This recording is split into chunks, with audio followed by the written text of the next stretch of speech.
Often when we hear Simon affirm that Jesus is the Christ, as we did last week, we next hear him arguing with Jesus about Jesus' suffering and death.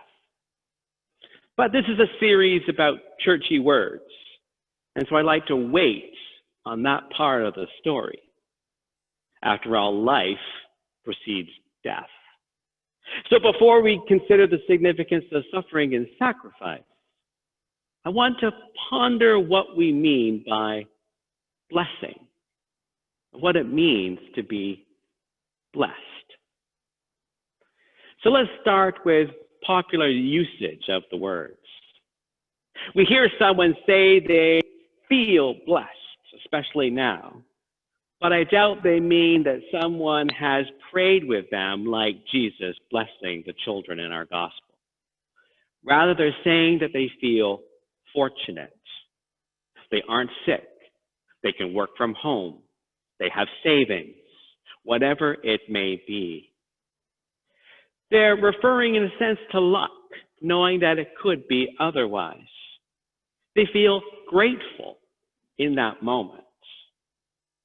But in our day, we need to be cautious because gratitude can very quickly shift to entitlement.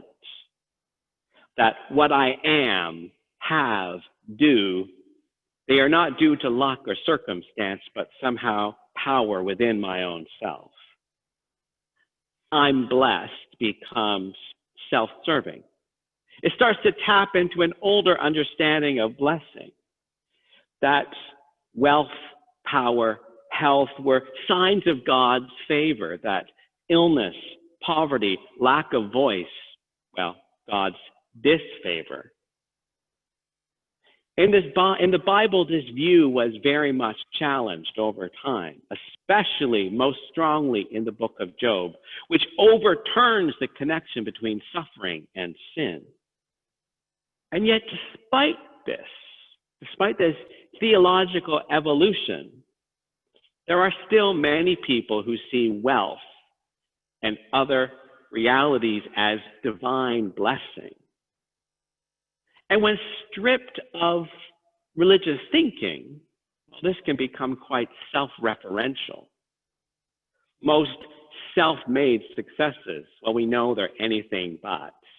They're really just recipients of intergenerational privilege and good fortune. And yet, culturally, we place them on a pedestal. And I begin to wonder, what God in that moment are we praising? Now, another use of bless is common not in Canada, but in the American South.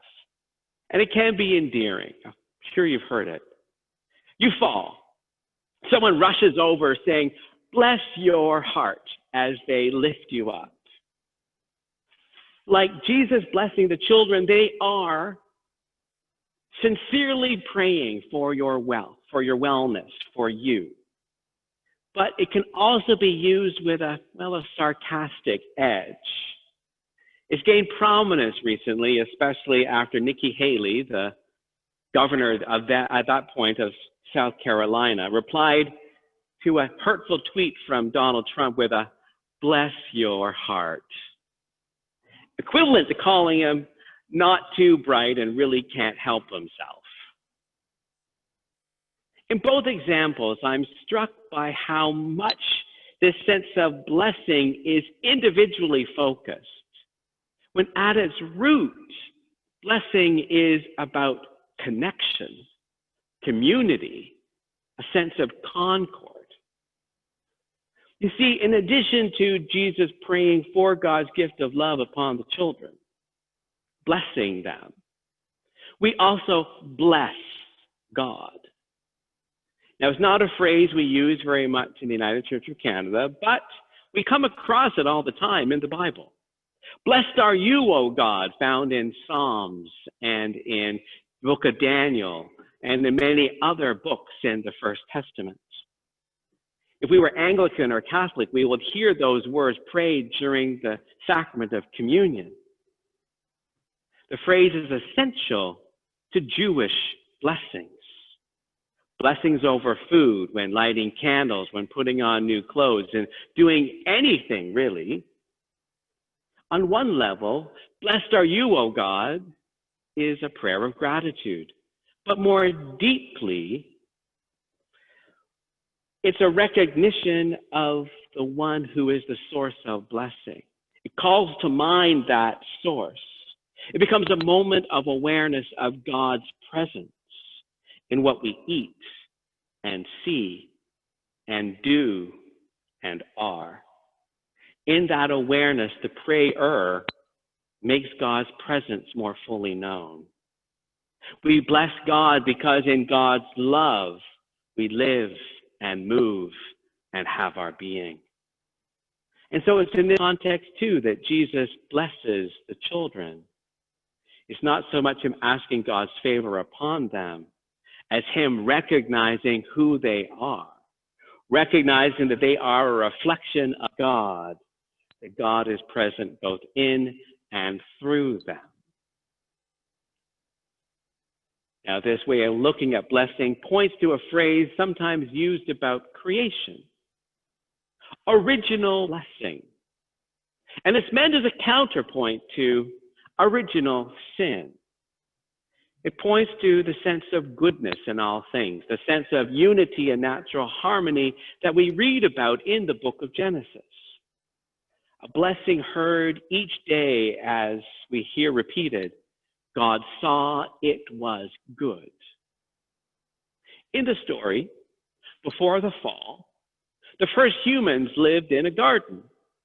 They knew all the animals by name. In a sense, they, like in Crow and Weasel, spoke the animals' language. They were at peace.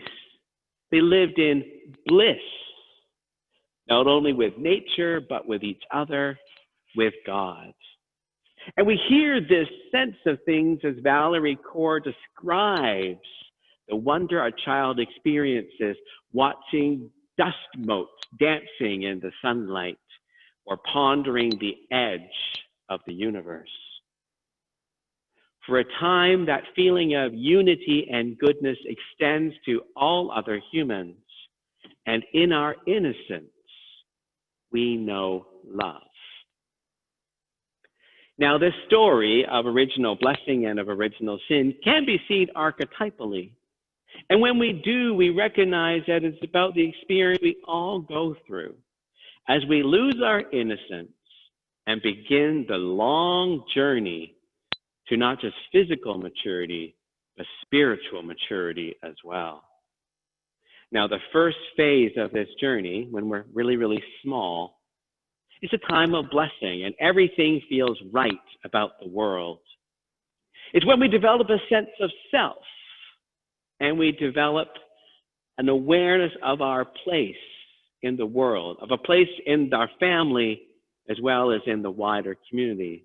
At that time, we get a sense of, well, what are the boundaries of our family? What are the boundaries of our community? And alas, part of that is learning who is part of our family, who is us, and who is not, who is them. And unfortunately, this can be overlayered with that earlier sense of blessing or divine favor and used to justify systemic bias. Now, at some point in all of this, our sense of place does become disrupted. And it leads to a necessary crisis, if we're going to move from naive wonder to a deeper sense of spiritual unity that doesn't just speculate equality, it knows equality is true because it's rooted in an awareness that everything is gift, everything is held in God, who is present in and through all things. And this is how I understand blessing at its most profound level. The beginning point of our spiritual journey before the process of ego development, and a hoped for end as we let go of self and see blessing not just as moments of luck, but blessing is all of life itself, everything connected to the mystery to whom we cry, blessed are you, O God. Now, that being said, the needed crisis to move from feeling blessed to everything is blessed does not always bring about that transformation. Instead, it can generate a panic scramble back to the way things used to be, an attempt to return to the quote-unquote garden. And we see this playing out powerfully in the U.S. as they, like us, confront systemic racism. And so we not only see another unarmed black man shot, we also see a white teenager shoot 3 protesters, killing 2 of them. Fortunately, this is not all we see. This week saw athletes across races come together to strike for 3 days. Saw mostly peaceful protests for racial justice, especially thousands gathering in Washington, D.C. I don't know if you saw this one, but an unexpected invitation of Black Lives Matter protesters onto the stage of a pro-Trump rally. And as the leader spoke to a mostly white audience with surprising openness, well, this week saw some hearts changed. And so I see hope. I see signs of blessing at the end of the crisis on both sides of the border. Because when we grow spiritually, we don't just see our own blessing, but we wish to see everyone and everything blessed. We again, like children, extend our love. And so, friends, next week we will return to Simon arguing with Jesus, but for now I want you to recall something from last week. Jesus called him blessed because it was God who helped Simon Peter to see who Jesus was. As my blessing begins with gratitude, ultimately it's about how we experience the world. It's about more than being thankful for moments of good fortune. Rather, I see all moments of life as blessing. I accept the good and the bad, the exasperating, the frustrating, and the hopeful, knowing it all rests in one source of blessing, holding us all in love. In this understanding, I pray blessing upon us all. I pray, blessed are you, O God.